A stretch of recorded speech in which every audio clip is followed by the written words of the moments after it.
So it's Rabbi Mordecai here with just a few ideas, a few points of inspiration. So yesterday we had the holiday of the 10th of Tevet, right? And it's a fast day. And it's a big day for the base of Mikdash, and it was a day that it was the beginning of the siege and the whole thing. But the sages bring out another point on the 10th of Tevet. They also say that that is the day that Joseph's brothers sold him into slavery, right? And so you think about that, that's like obviously was a tremendously negative event on a certain level, but on another level, it was the beginning of the process of the redemption for the Jewish people, for the need for there being a Moshe Rabbeinu, for there being the revealment of Har Sinai, and then eventually later generations entering Eretz Israel. So it was all connected. So one of the ideas to think about. So you think about we're fasting, fasting is on a spiritual level is a way to kind of like cleanse ourselves to be available for the particular light, the particular energy that's available on this particular day. And so when we're fasting, we could fast, obviously to remove and affect the judgment that came down that we learn out through the base of Mikdash. But on the concept when it relates to Yosef, the idea of Yosef and being able to fast, what is the fasting for? What can we connect to? We can connect to this idea of big picture consciousness, right? Thinking in the big picture. So what's the big picture? So in that moment, that was Joseph's lowest moment, right? That was Joseph's lowest moment. His family turned against him, his brothers, he's put into danger. It was a whole experience. He was all by himself, right? But at the same time, the Midrashim also tell us that Yosef, he smelled great scents, right? So what does it mean he smelled great scents? Like he was in the caravan with the slave traders and he smelled amazing things. It's this idea of knowing that you're going through a difficult situation. It's this idea of knowing that you're going through a process of darkness, but knowing at the same time that this is part of the process of becoming, the process of revealing. What is a proof to that? Look around you. Look around you every day, and you'll see how the seasons change progressively over time. How there's a time of the year where everything's in total revealment, and it's the summertime, and everything is harvesting, and people collecting crops. And you have the time of the winter, right? Or of autumn and winter, when it's this process of concealment happens, this process of concealment of things not being so concealed. And then you have a process of spring that happens, right? And this process of spring is this new beginning. And if we look at the Torah and we look at how the Torah is teaching us, we'll see that this connection to the Torah is not just connected to what's going on in the book. We can see that the Torah is also connected to what's happening in the weather. And the weather is a byproduct of what's happening with the connection of the sun in the earth, and the closeness of the sun and the earth. That's why we have longer days or shorter days, or warmer days or colder days. It has to do with this relation. But this relation plays a part into, obviously, the seasons. And then this dynamic also plays a part of us on our everyday lives. And then the Torah is here showing us this process of concealment, right? We went through the process of concealment with Hanukkah.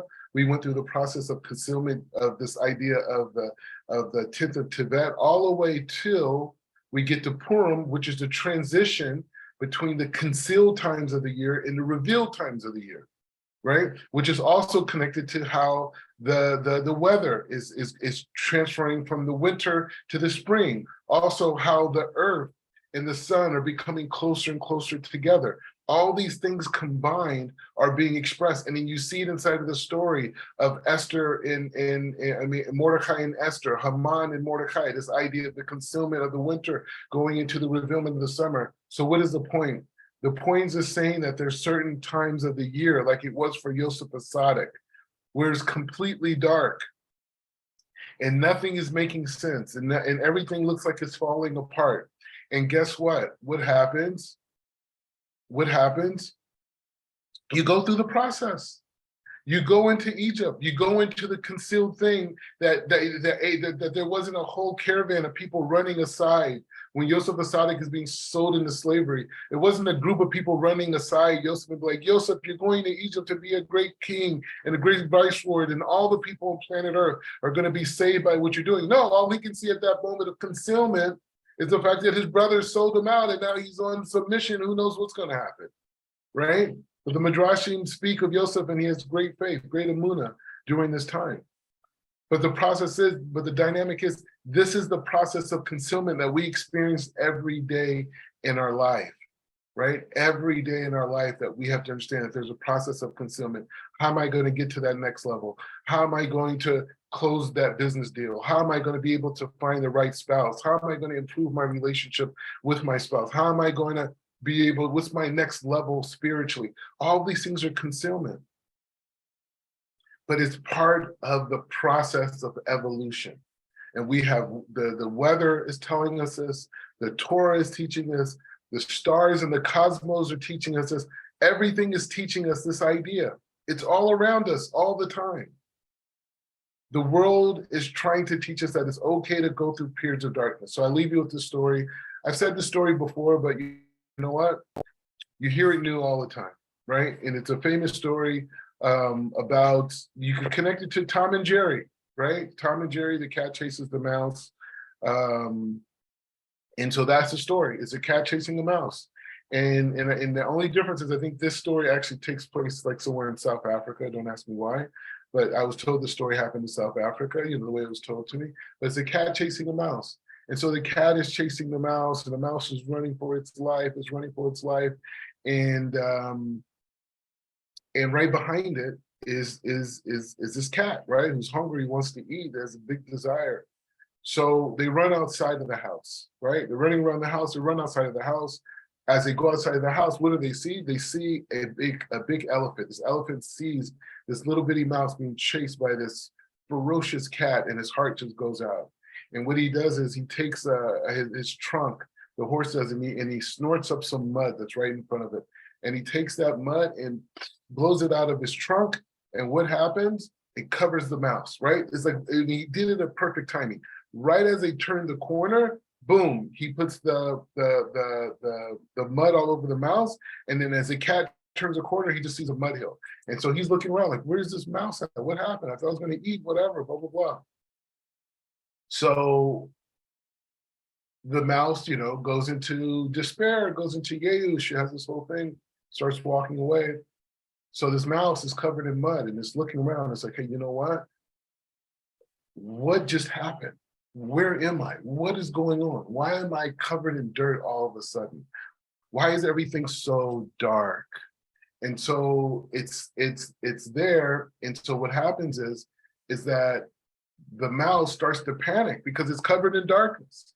And so it starts climbing itself out. Finally, till it gets to a point where it pokes his head out at the end, and he's like, I've made it out of this darkness. And as soon as he makes it out, the cat who's walking away turns around, sees the mouse. The mouse can't move anywhere because he's like in between the dirt, and then the cat comes and devours him. So what do we learn from that story? We learn that sometimes in life, Hashem, while we're running in life, we're running from the Yetzer Hara, we're running for the next deal, we're running for our dreams, we're running. And all of a sudden, Hashem, boom, puts us in darkness. Hashem puts us in darkness. And when he puts us in darkness, what happens then? We panic. And what we learn from the story of this cat and this mouse is that this mouse did not think that this darkness that they were experiencing, that he was experiencing, was a protection from God. Obviously coming through using the elephant as a shliach. But the point is that he didn't see it that way. He saw it as another thing to panic about and another thing to worry about. And so him panicking, he didn't think it out and say, hey, you know what? I could stay down here for a little while and eventually that cat's going to leave and then I could dig myself out, right? That's not what he was thinking, right? He was thinking that, oh, he's on the run and he's moving and he's covered in darkness. So we learn from that is that sometimes Hashem puts us inside of darkness, inside of our lives, and we don't have to panic about it. Because darkness is part of the program. It's part of how creation works. It's part of how, like when we talk about this idea of what's inside of the Torah, what's going on in nature, what's going on in the cosmos, what's going on in our personal life as we're dealing with all these influences, we have to know that core influence is coming from HaKadosh Baruch Hu, is coming from the life force of the Creator.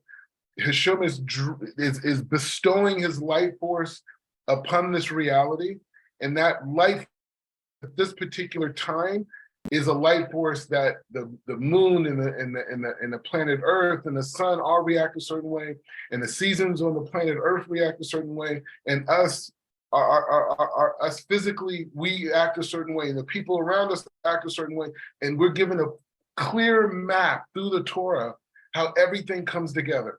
So the blessing to everybody is just to understand that darkness is okay. Going through a dark period in life is okay. You don't have to panic. It's not the end of the world. And just like success is also a season too, when everything's going and everything's good and you're moving forward and this and that. That's a season too. Don't fall in love with the seasons, fall in love with the process. And through knowing what that process is, we'll be blessed with the merit of having Emunah, and we'll be able to do the mitzvot of making Kiddush Hashem's. When people see us going through difficulties and through challenges, they'll be able to say like, wow, look at the strength that this person showed. Look at the positivity that this person showed. Look at, how they were able to endure this challenge and be successful. And then from there, we should fulfill the mitzvah of being a light to the nations. Have a great week.